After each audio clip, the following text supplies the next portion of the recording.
Hello, today in this review I will tell you a story about dreams coming true and where it can lead you. Some time ago, when I was making review of really good IEMs made by Alpha&Delta model D6, I mentioned their great cables, and I so said that I'd like to have these cables as a separate option with standard MMCX or 2-pin connections. And recently Alpha&Delta released those cables as a separate third-party cable options. I've spent with these cables about 2 weeks, and now I'm ready to tell you everything about them. So there are two options available, one with MMCX connectors and second one with 0.78mm 2-pin connectors. Prices are about $80 for MMCX and about $65, if I remember right, for 2 pins. And let's have a closer look now. Cables came in great cases. They are made of thick leather, and you know it's the sense of good leather in your hands. They are really nice. They can be used for some in-ear monitors, for storage and so on. Actually, leather work is one of the strongest parts of Alpha&Delta. Here are cables themselves. You will have also this clip as an accessory. Let's unplug cables one by one. This we can remove. Here it is. So what version it is? It is 2-pin version. Build quality is nothing but great. I really like this style of cables. This is silver plated copper. Let me show you. Nice connectors with metal body, color rings to distinguish left and right connectors, small strain reliefs, recessed, actually not recessed, pins compatible with recessed sockets, so they will fit almost every single model that is present on the market, and really high quality braided cable. Let me show it to you. So as you can see, there is not 2 wires but more. So let me put it back in focus. It's greatly braided, it's really soft, it's lightweight, it's really comfortable. There is no memory wire ear hooks, but it will stand on its place perfectly. So let me show it to you. It's braid quality. Here is splitter, also with strain relief, so everything is protected. Splitter is made of metal, but of course there is no soldering inside, and it goes way down below. This part it looks even better.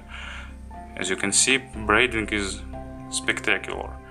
It's not typical twisting, more complex type of braiding, absolutely even, absolutely satisfying. So okay, let's move a bit faster. Jack is angled, and they put this spring for additional protection. So Alpha&Delta decided to do everything to make this cable as reliable as possible. And of course, second one is almost the same, with the main exception that here used MMCX connectors, but same clip, same cable, everything is same.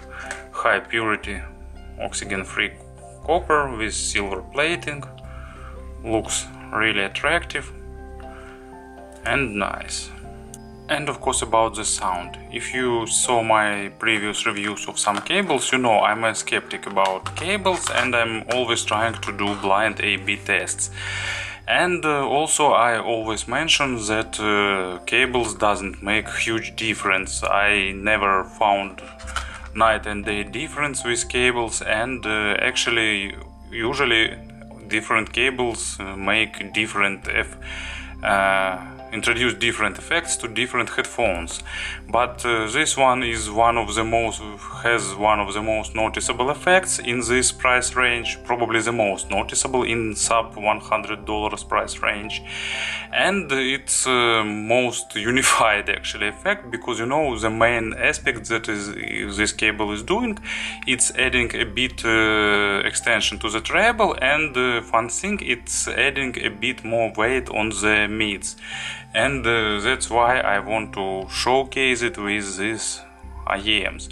It's Dunu Falcon C, really great model that I like, with dry punchy lows and with a bit thinner mids that I'd like, because I like some more weight to mids, and actually this cable does its job. And you know, the fun thing that usually cable doesn't affect dynamic driver models, but in this case it's also noticeable effect.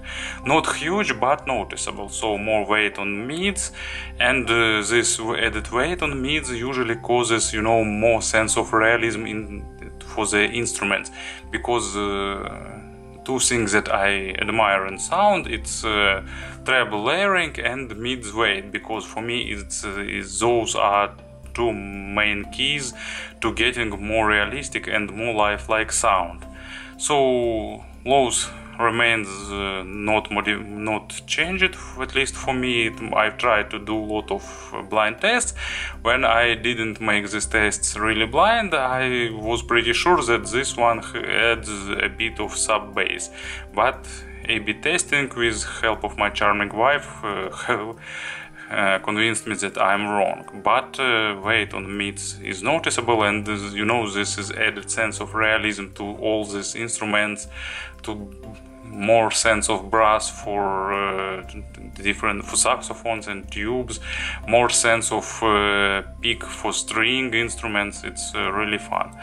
And treble extension. Treble became more extended on the upper domain, and this means more air, more spaciousness, and more overtones, also adding realism, pretty noticeable.